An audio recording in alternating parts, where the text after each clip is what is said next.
Prieks būt pie jums ciemos, vairāk aiciniet. Aiziet. Jūsu partijai ideoloģiski, laikam, jūs esat arī vienmēr par šo runājuši, ka tas ģenderisms un viss, kas tagad ir modē, ir tā kā bīstams. Viss, kas saistīts ir ar genderismu, sociālo dzīmumu, mūsuprāt, bērniem līdz 18 gadiem tas nebūtu jābūt skolās mācību saturā. Un jā, mēs uzskatām, ka savā ziņā ministri ir par to atbildīgi. Jo arī, kas attiecās uz Stambulas konvenciju, ja ZZS deputāti nolems viņu atbalstīt, mēs būsim tie, kas viņus, kā saka, reklamēs, un lai vēlētāji redz, ka viņi tomēr tās konservatīvās vērtības ir nodevuši. Labi, dzirdu, šī 2 gadu pārejas posms. Tā ir nomuļāšana, tas ir izcinājums, tas ir, nezinu, kompromiss, ja pēc 2 gadiem atcels vēlreiz pa 2 gadiem. Mums daži politiķi saka, ka viņi vairs netic, ka tas vispār tiks godīgi ir izcināts, atbilstoši Latvijas interesēm. Jā, un tāpatās es varētu pateikt, kāpēc tad 32 gados mēs viņus nespējām integrēt. Jā, vai tad varbūt tās politiķi arī nav kaut kur pie vainas, kad Zilupē vai Bolderājā visi runā krievi. Jā, drošībai, iekšējai un ārējai. Tā ir prioritāte numur 1. Tur vispār par to nav jautājumu.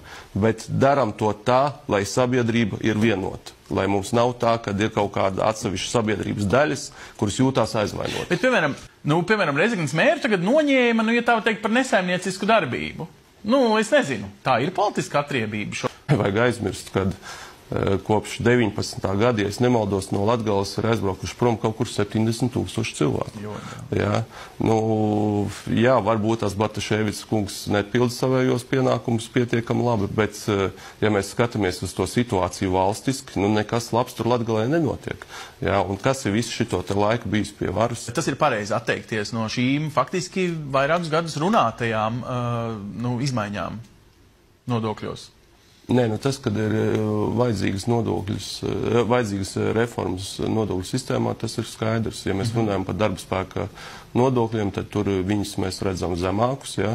Bet, ja mēs runājam par visu budžetu kopā, tad, ja mēs paskatāmies, kas ir noticis kopš tā brīža, kad mēs pieņemam pagājušā gada budžetu, vai mēs esam piesaistījuši jaunas investīcijas, vai mēs esam samazinājuši birokrātiju, vai mēs esam uzlabojuši uzņēmēju darbības vidi. Nekas no tā nav ticis izdarīts. Līdz ar to ekspektēt, ka šī gada budžetā būs kaut kas labāks nekā pagājušajā, tas ir pilnīgi infantīvi. Varbūt teikt, politiķi, viņiem jāsaprot tas, ka mēs jau neko neradam. Mēs tikai pārdalam. Ja?